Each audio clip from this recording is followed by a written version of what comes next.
Hmm. All right, good afternoon, everyone. Good afternoon. Welcome back again to our mentoring recovery support group.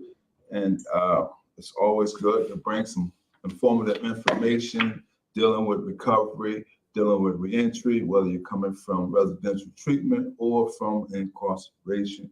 And so the goal is to reshape the thinking of those who may be affected by some type of substance abuse or some type of reentry back into society. And so, therefore, we're going to bring you some information. I'm going to share some information, rather. And this article is brought to us by Cornerstone Healing Center.com. You can go online and retrieve this article, and it's brought to us by Cornerstone Healing Center.com. That is. And so it starts off. So the title, all right, let me put the title up. And so today's title is Breaking the Change, the Cycle of Addiction and Incarceration. Once again, this is our recovery support group. And so today we're going to share some information about breaking the change, the cycle of addiction and incarceration.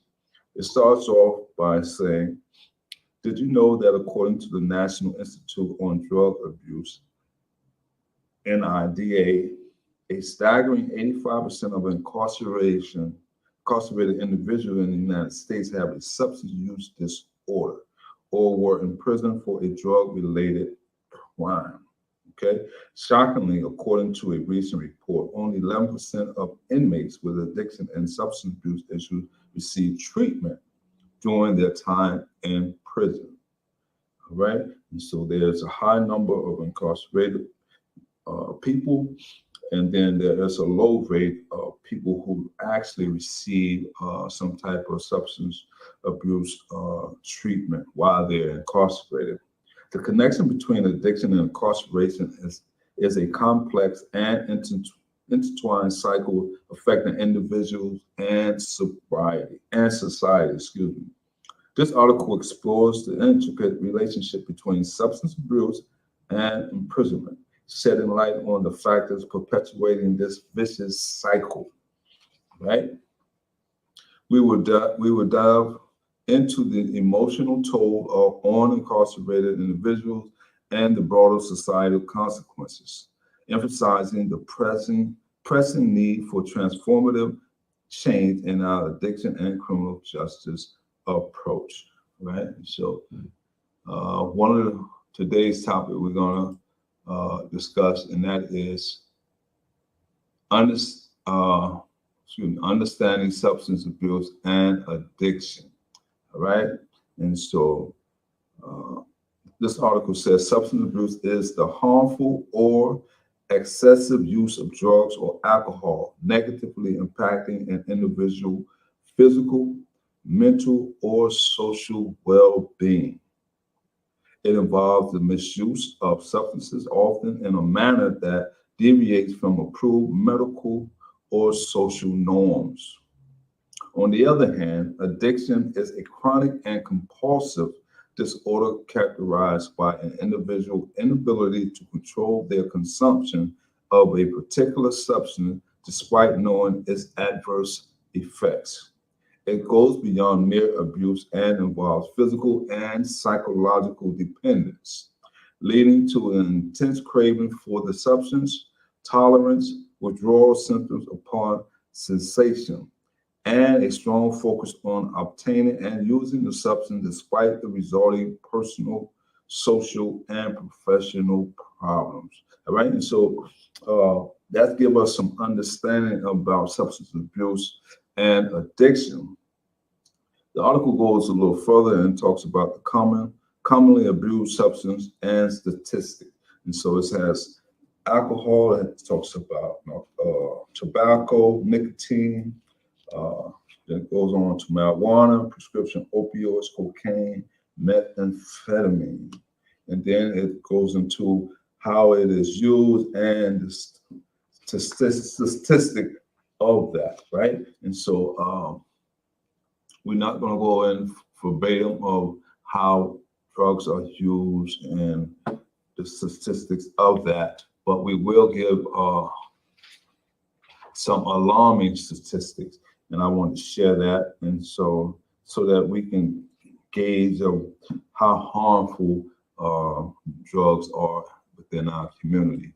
All right, and so according to the National Institute on Drug Abuse, 85% of prison population has an active substance use disorder or were incarcerated for a drug or drug use crime.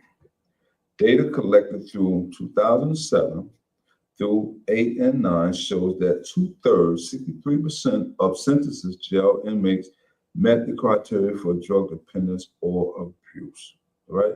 And so this goes into the aspect of why it's important. You may have heard prison reform, you may have heard people receiving treatment nowadays instead of punishment. And so this article is going to touch on that a little bit as we go a little further, all right? And so it goes on to say from 2001 to 2018, the number of people who have died of drug or alcohol intoxication in state prison increased by more than 600%. That is a staggering number. People who actually still using, once they was using before they got incarcerated, while they're incarcerated, they continue to use, and this report says that 600% of people from 2001, 2018, 17 years lapse, states that these people have actually died of drug or alcohol intoxication in state prison. That is alarming. That is very much alarming. It said nearly 300,000 people in the United States are held in the state and federal prison for drug law violation. And so the reason I'm sharing this information because a lot of times we may dismiss or this the incarceration aspect and don't know why some of the things that why people commit crime because they are under the influence from the disease aspect, and maybe those are factors that contribute to their incarceration. However, we don't want to dispel that as just the norm. Okay, you use drugs, you're supposed to go to jail, you come home. No, we want to shed light on that, and so that find out how can we turn this information that we're reading, turn these numbers around, because a lot of people are being affected. And so we know from reading materials, studying that from evidence-based material that addiction, whether it be alcohol or drugs, it's not just an individual disease. It affects not only the individual, but also the family. And so if that, just imagine 600% of people from 2001 to 2018 had literally lost their lives. So just imagine how many families or the percentage of families has actually been affected. All right. And so now we want to go into a little bit about the vicious cycle unveiled. The link between addiction and incarceration is a complex and multifaceted relationship that impacts individuals from all walks of life, no matter who you are. When someone becomes entangled in the grip of addiction, their actions may lead to legal consequences, often resulting in imprisonment. Substance abuse becomes a coping mechanism for many, offering temporary relief from underlying emotional or psychological struggles. However, as addiction progresses, the individual's ability to control their behavior diminishes, leading to risky actions that may violate the law. Moreover, addiction can impair judgment and impulse control, increasing the likelihood of engaging in criminal activity to sustain their habit. When these actions result in arrest and conviction, individuals with substance abuse issues often find themselves caught in a cycle. Remember, we're talking about a the vicious cycle unveiled, all right? Where incarceration does little to address the root cause of their addiction. Without proper access to rehabilitation and treatment programs, the cycle perpetuates, making it challenging for them to break free from this interlinked web of addiction and imprisonment.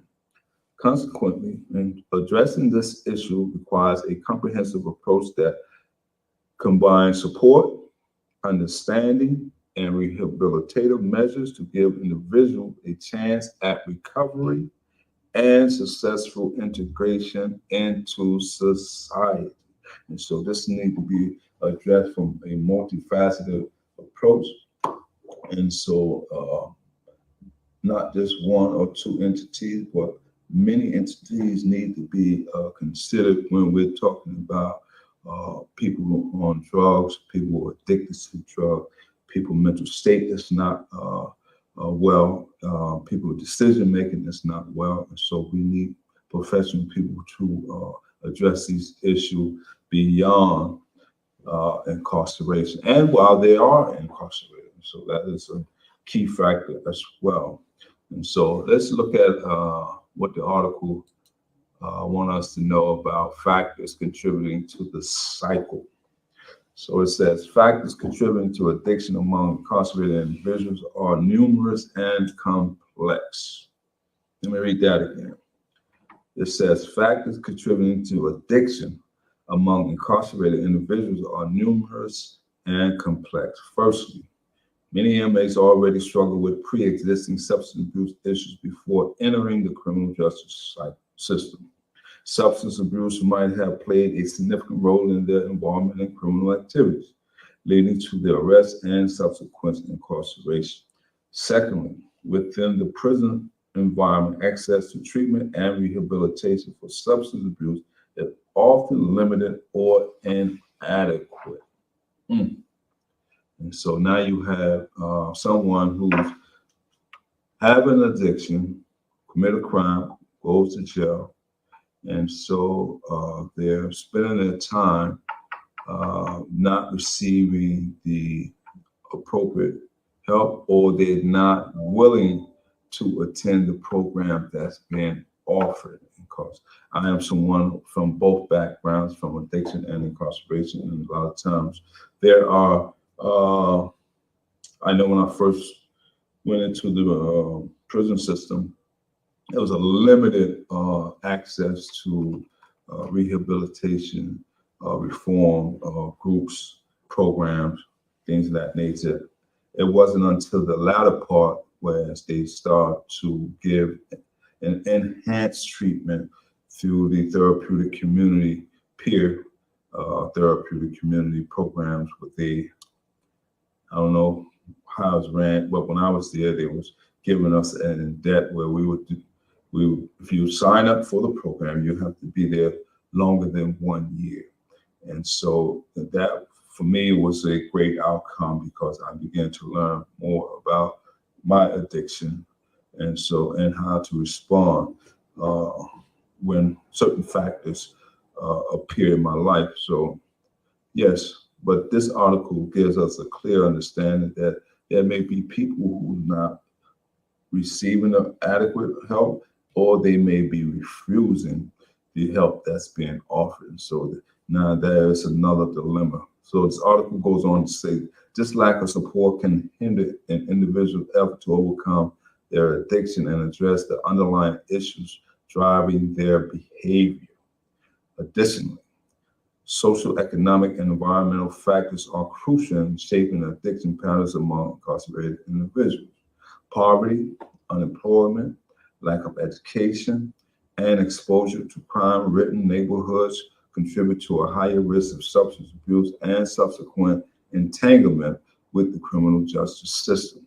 To break the cycle of addiction and incarceration, addressing these factors necessitates comprehensive interventions that encompass rehabilitation, social support, and opportunities for positive change, both during and after incarceration. So that is key. Not only while people are inside receiving help, but once one is released, continuum of care. That's how it was presented to me when I went through the treatment program. The continuum of care was stated, and it was recommended that I partake in it, in which I did partake in it, and so it taught me a great deal of the importance of learning more about how one responds to whether it be trigger, urges, craving, people, places, and things, or situational circumstances. All these things play a major role in how one responds to conflict, anger, and managing those type of behaviors as well. And so it says factor contributing to addiction among incarcerated individuals. So factors say pre-existing substance abuse issues, lack of access to treatment and rehabilitation, socioeconomic, environmental factors. All right, and it says for pre-existing substance abuse issue, many incarcerated individuals enter the criminal justice system with pre-existing substance abuse problems. These issues might have been an underlying cause of their involvement in criminal activity, leading to their arrest and subsequent imprisonment. Substance abuse can exacerbate criminal behavior, impair decision-making, and contribute to a cycle of addiction and criminality. So there is a vicious cycle. There is a link. So basically what this article is saying, that there is a link to why people not only use drugs, become addicted to the drugs, there's decision making, why they commit crime, how they get in prison, and while they're there, the lack of or limited resources to rehabilitating information. So these things need to be addressed. And so that's why we are talking about it today. I don't want to say, well, all we know it goes on, but we want to move beyond that. We know. We don't want to be the know-it-all people. We want to know, give us some fact-finding information that can assist us and give us the appropriate information on top of that. So let's talk about the impact on individuals. The impact on addiction and incarceration on individuals is profound and far-reaching.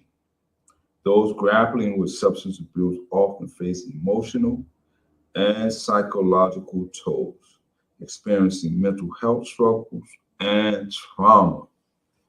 All right, let me read that again. It says, those grappling with substance abuse often face emotional and psychological tolls, experiencing mental health struggles and trauma. Relationships with family and friends may be strained, leading to isolation and a sense of disconnection. On the other hand, when individuals find themselves incarcerated due to drug-related offenses, the experience can be physically and emotionally challenging, right? So on top of the emotional, psychological toll, mental health struggles and trauma, family and friends strains, isolation, being disconnected. When a person, this article says, when a person becomes incarcerated, that is another challenge. So imagine having all these issues compounded and not being addressed adequately. That can wear on a person mindset. It could wear on a person physically, socially, and so these things, if not addressed appropriately, when a person re-enter back into society and they come home, and now they are already been abandoned and disconnected from so much and dealing with so much, and if they don't get the appropriate professional help, or if there's not a recovery coach that's in the community or in their life, or mentor, or a counselor or a sponsor or someone that can help them navigate through all of this, I want to say psychological traffic, but all of this turmoil that they have experienced, then there may be a relapse if not addressed appropriately. The article says being separated from loved ones and society can lead to feeling of despair and hopelessness. Okay. Moreover, the stigma associated with being a formerly incarcerated individual may hinder reintegration into the community post-release. Addressing the impact on individuals requires a compassionate approach, prioritizing mental health support, access to rehabilitation and reentry programs, and efforts to reduce social stigma, empowering them to rebuild their lives after facing the dual burdens of addiction and imprisonment. Wow, this is some heavy information because not only are we dealing with one factor of substance abuse, but we're talking about the incarcerated information. I am one of the person who has been blessed to have a support network once released from incarcerated, and that been through my family and friends, loved ones, and also being able to make a decision, a conscious decision to want to change, because a lot of times, be frankly, we have to take responsibility and look at ourselves. What can we do better, and learn from the experience, and learn from the setbacks, and take those challenges as something that we can turn it around. And believing and knowing that you are able to do that, you can make continuing strides for success. A lot of times, I am an advocate of, if you're willing to help yourself, people are willing to assist you in that process. And so that need to be stated more often, because a lot of times, as the article says, people be after facing substance abuse and incarceration, they may feel a sense of loneliness and despair, and they might just think that there's no hope, when there is hope. But we have to be willing, 100% willing to say, hey, I'm gonna give this good life, or what we would call I don't want to use the word sucker, but the good boy life instead of the bad boy life. I wanted to give the good boy life a try, because I lived the bad boy life so long, so many years. So let me try the good boy life. It gotta be better than the bad boy life, because I see a lot of success over here in the good boy life. And so, though that's the mind, for lack of a better word, but those are the framework we have to look at, change from how we perceive the information, how we can look at it from the path of, do I want to go backwards or do I want to move forward? We have the choice. And so we have the choice to choose. And so I hope someone watching this, that they will choose the right path instead of the wrong path. The next aspect, or the next topic we want to talk about, and that is societal consequences. The societal consequences of the cycle of addiction and incarceration are far-reaching and multifaceted.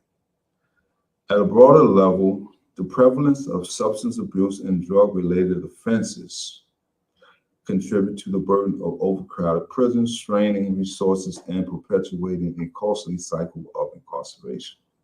From an individual perspective, those caught in the grips of addiction may experience strained relationships, financial hardships, and diminished productivity, impacting their lives and those of their families and communities. Furthermore, the criminalization of drug offenses often leads to stigmatization and marginalization, hindering individual opportunity for reintegration into society post-release. All right? And so there is a lot to be addressed. Now you're facing not only the criminalization of drug offense, but also now you've been stigmatized, labeled, stereotyped, put in a box as this criminal who may not be perceived as someone who's ready for change, and then it may hinder one's opportunity for reintegration, because now you have to go through a classification committee, and they will have to make a decision based upon the information that's in front of them, whether or not you have met the requirement that they're asking for you to accomplish. All right, and so those are challenges, but yet those it's not that they can't be overcome. So it says the societal consequences also extend to increased healthcare costs, lost workforce potential, and heightened recidivism rates. Addressing these consequences require a comprehensive approach that focuses on prevention, access to treatment, and rehabilitation, and a shift towards a more compassionate and rehabilitative criminal justice system, fostering a society that supports individuals in their journey towards recovery and reintegration. So we're talking about recovery and reintegration. That's the whole key, the whole premise of this information that we're bringing, so that we can address the recovery aspect, shed some light on that, and the reintegration process. All right, and so the next topic of discussion: breaking the cycle, a multifaceted approach. To break the cycle of addiction and incarceration, we need to take a multifaceted approach that deals with the root causes of substance abuse and is linked to criminal behavior, excuse me. Firstly, we need to focus on prevention efforts that target at-risk individuals before they become. Let me read that again. First, we need to focus on prevention efforts that target at-risk individuals before they become involved in the criminal justice system. This can be achieved by providing early intervention, education, and community-based support. Second, we need to offer alternatives to incarceration for nonviolent drug offenders. Okay, and so those are programs that's set in place as I speak. They have, as I may mention, prison reform. They have drug court. They have all these programs now that can literally give a person an opportunity instead of being wasting away inside of a jail cell for years or months, however the time may be, where they have the opportunity to sit into a community-based residential program where they can actually receive the help that's basically needed. All right, and so this article giving us a better insight of breaking the cycle, a multifaceted approach. Programs such as diversion programs and drug courts can provide access to treatment and rehabilitation. Thirdly, it is crucial to ensure access to evidence-based treatment options, all right, mental health support, and comprehensive reentry program post-release. This will help support individuals in their journey toward recovery and successful community reintegration. In addition, addressing social economic disparities and providing equal access to education, employment, and housing opportunities can help break the cycle of addiction and criminality. We can create a more compassionate, effective, and sustainable response to addiction and incarceration challenges by fostering collaboration between law enforcement, healthcare professionals, and community organizations. All right. And so with that said, we're going to look at the last topic of discussion today, and we're going to read that, and that is the need for comprehensive addiction treatment. The need for comprehensive addiction treatment is paramount in addressing the complex and interrelated issues of substance abuse and its impact on individuals and society. Addiction is a chronic and multifaceted disorder that requires a holistic approach, combining medical, psychological, and social interventions. Treating an addiction solely as a criminal issue perpetuates the cycle of incarceration without addressing the underlying causes of substance abuse. All right, and so it says comprehensive addiction treatment offer evidence-based therapies, counseling, and support to help individuals understand and cope with the root triggers of their addiction. By focusing on prevention, early intervention, and long-term support, comprehensive treatment seeks to break the cycle of addiction and reduce the societal burdens of crime, recidivism, and healthcare costs. Empowering individuals with the tools for recovery and reintegration can lead to positive transformation in both their lives and the communities that they are a part of, fostering a healthier and more compassionate society for all. And so basically, when we all come together to look at the humanity aspect of how we can better help someone get healthier and change their lives, we have greater healthcare outcomes. And so that's the main focus, is to have much greater healthcare outcome by having all the professional entities working together hand in hand. And so that's it for this week. Until the next week, we hope to bring you some more informative information. Every week, it's not going to be talking about addiction and incarceration. But one thing for certain, we will be talking about substance abuse and how we can better understand it and better ways to provide services. All right. And so until the next time, take care. My name is Craig. Stay safe, everybody.